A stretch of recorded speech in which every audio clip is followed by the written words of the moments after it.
बहुत समय पहले की बात है। एक गांव में दो किसान रहते थे। एक का नाम था राजू और दूसरे का नाम विरजू। दोनों बचपन के दोस्त थे और उनके बीच गहरी दोस्ती थी।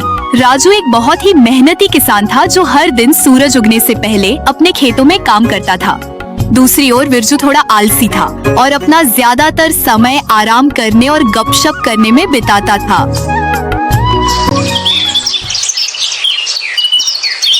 बबीता, मैं खेतों में जा रहा हूँ। तुम मेरा खाना बांधो, मैं वहीं खेतों पर ही खा लूंगा। आज खेतों में ज्यादा समय लग जाएगा। जी, मैंने आपका खाना पहले से ही बांध दिया है, आप जाते समय ले जाना। मैंने आज आपकी पसंद की मक्के की रोटी और सरसों का साग बनाया है। चलो फिर मैं जाता हूँ, तुम बच्चों को स्कूल छोड़ाना। जी, आप बच्चों की बिल्कुल चिंता मत कीजिए, मैं उन्हें स्कूल छोड़ाऊंगी। आप बस अपना सारा काम अच्छे से निपटा कर घर आ जाना। फिर राजू टोकरी में खाना लेकर खेत की ओर चल देता है।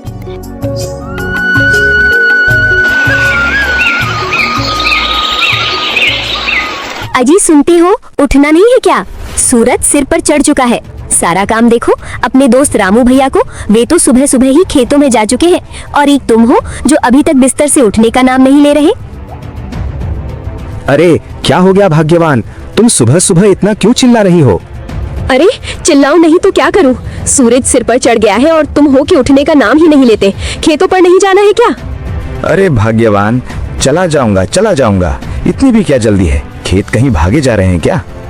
जी, आप अपना काम समय पर कर लिया कीजिए। इतना आलस ठीक नहीं होता, वरना एक दिन बहुत पछताएंगे।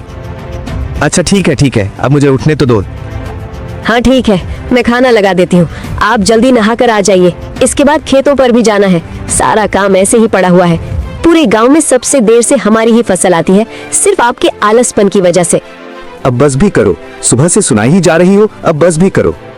ठीक है, मैंने खाना लगा दिया है, खाकर चले जाना। फिर विरजू खाना खाकर खेत की ओर चल देता है।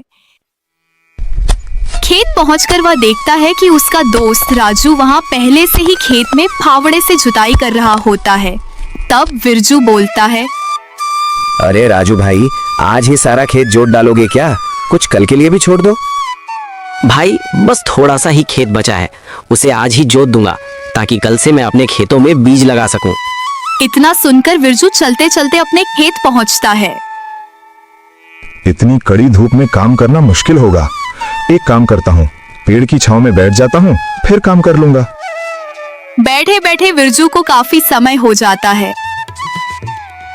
अरे आज तो 1-2 घंटे कब बीत गए पता ही नहीं चला। चलो अब जाता हूँ, थोड़ा खेत में भी काम कर लेता हूँ। फिर वह भी खेत पर काम करता है।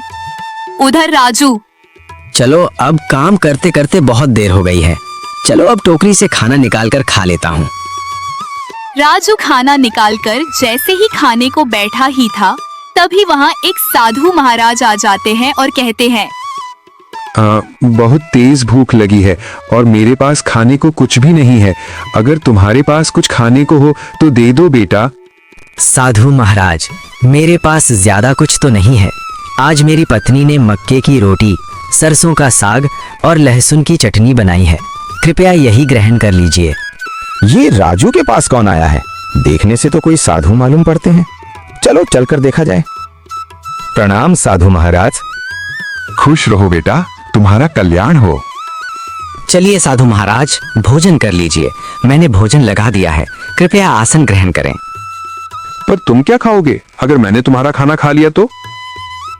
बाबा आप मेरी चिंता मत कीजिए, मैं थोड़ी देर में घर चला जाऊंगा और घर जाकर खाना खा लूंगा। आप ये भोजन ग्रहण कर लीजिए।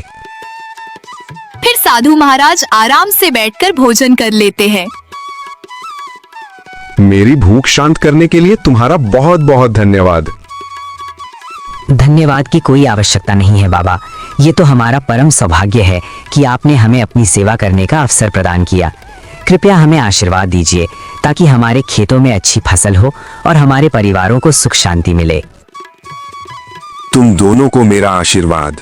मेहनती किसान हमेशा सफल होता है, लेकिन आज मैं तुम्हें कुछ विशेष देना चाहता हूँ। फिर बाबा अपनी धोती से एक पोटली निकालते हैं और उसमें रखे बीज दोनों को दे देते हैं। साधु महाराज, ये बीज क्या हैं? क्या ये किसी विशेष फसल के हैं? ये बीज साधारण नहीं हैं, बल्कि जादुई बीज हैं। इन्हें अपने खेतों में बो देना और ये तुम्हें वही देंगे जो तुम दिल से चाहते हो। हम आपकी इस अमूल्य भेंट के लिए बहुत आभारी हैं साधु महाराज। मैं इन बीजों की अच्छे से देखभाल करूंगा और इन्हें रोज पानी दूंगा। लेकिन ये तो जादुई है, फिर हमें इतनी मेहनत करने की क्या जरूरत है? पर यह बात हमेशा याद रखना, जादू उसी के लिए काम करता है जो उसकी कद्र करता है। ये बीज अपने आप में शक्ति रखते हैं, लेकिन अगर तुम इनकी सही देखभाल नहीं करोगे तो तुम्हें इनसे कुछ भी नहीं मिलेगा। हर दिन इन्हें प्यार और मेहनत से सींचना, तभी तुम्हारा भाग्य बदलेगा। जी महाराज, हम आपकी बात समझ गए हैं। हम इन बीजों की अच्छे से देखभाल करेंगे और उन्हें प्यार देंगे। अच्छा बेटा, तो मैं यहाँ से चलता हूँ। फिर दोनों बाबा से बीजों की पोटली लेकर घर जाने लगते हैं और रास्ते में बातें करते हैं। विरजू, ये जादुई बीज सच में अनमोल हैं। साधु महाराज ने कहा है कि अगर हम इन्हें प्यार और मेहनत से सींचें तो ये हमें बहुत कुछ देंगे। मैं तो कल ही जाकर अपने खेत में इन्हें बोने वाला हूँ। लेकिन जब ये जादुई हैं तो हमें इतनी मेहनत करने की क्या जरूरत है? मुझे नहीं लगता कि रोज रोज पानी देने से कोई खास असर पड़ेगा। ये बीज खुद ही उग जाएंगे और फल भी दे देंगे। विरजू, साधु महाराज ने साफ साफ कहा था कि मेहनत और प्यार के बिना कुछ नहीं मिलेगा। ये बीज जादुई जरूर हैं, लेकिन इनका पूरा लाभ उठाने के लिए हमें इनकी अच्छे से देखभाल करनी होगी। मैं कोई भी जोखिम नहीं लेना चाहता, इसलिए मैं तो रोज इन्हें सींचूंगा और इनकी देखभाल करूंगा। फिर दोनों अपने अपने घर पहुंच जाते हैं और सारी बात अपनी पत्नियों को बताते हैं। जी, ये तो बहुत ही अच्छी बात है। भगवान की भी हम पर इस समय बड़ी कृपा है, तभी तो आपको साधु महाराज मिले। तुम सही कह रही हो बबीता। वे साधु कोई साधारण इंसान नहीं थे, बल्कि भगवान के ही रूप लगते थे। उनकी आंखों में एक अलग ही तेज था। जैसा साधु महाराज ने मुझसे कहा है, मैं वैसा ही करूंगा। मैं इन बीजों की खूब सेवा करूंगा। उधर विरजू की पत्नी, अरे वाह, ये तो बहुत अच्छी बात है। अब हम बहुत मेहनत करेंगे और बहुत अच्छी फसल उगाएंगे, जिससे हमें बहुत सारे पैसे मिलेंगे। आप बस इंतजार मत कीजिए, कल सुबह ही जाकर बीज लगा देना। हाँ भाग्यवान, ये बीज कहीं भागे नहीं जा रहे हैं। कल सुबह होते ही मैं ये बीज खेतों में बो दूंगा।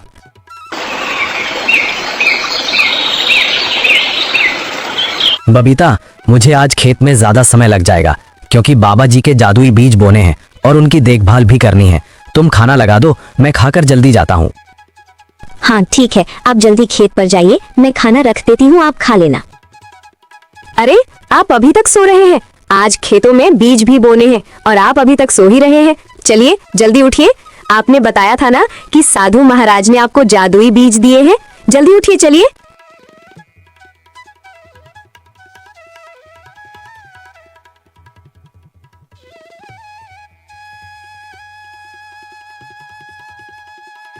अच्छा, आप तो ऐसे कुंभकर्ण की तरह सो रहे थे जैसे कुछ करना ही ना हो।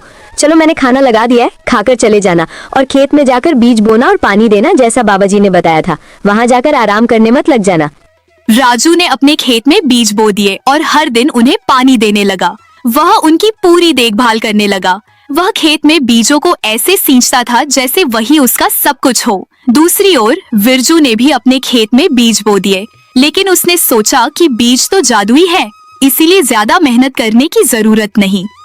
उसने कभी कभार ही खेत में पानी डाला और बाकी समय आराम करता रहा।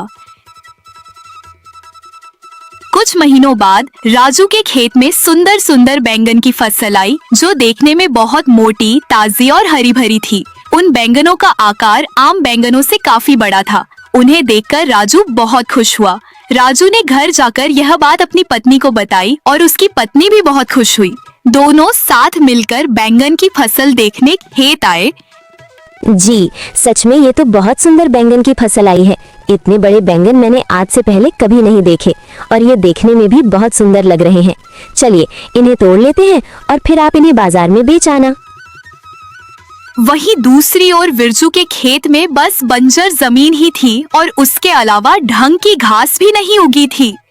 अपनी फसल देखकर विरजू असमंजस में पड़ गया। अरे, ये बीज तो जादुई थे ना, फिर इनमें फसल क्यों नहीं आई? लगता है साधु महाराज ने मुझे धोखा दिया है। उन्होंने झूठ बोला कि ये बीज जादुई हैं। ये तो बस साधारण बीज हैं। तभी बिरजू की नजर राजू के खेतों पर जाती है। राजू का खेत बैंगन की फसलों से लहलहा रहा था। यह देखकर बिरजू राजू के पास आ जाता है। तुम्हारी फसल इतनी सुंदर कैसे हुई? लगता है उन साधु महाराज ने मुझे नकली बीज दे दिए और तुम्हें जादुई। दोस्त, साधु महाराज ने हमें जादुई बीज तो दिए थे, लेकिन उन्होंने ये भी कहा था कि उन्हें प्यार और मेहनत से सींचना होगा। मैं हर सुबह उठकर रोज बीज बोता रहा, फसलों में पानी डालता रहा, मिट्टी को ठीक करता रहा और उनकी पूरी देखभाल की। इसी कारण मेरी फसल इतनी सुंदर और फलदार हुई। तुमने मुझे खेतों में मेहनत करते देखा नहीं, शायद इसी वजह से तुम्हारी फसल अच्छी नहीं हो पाई।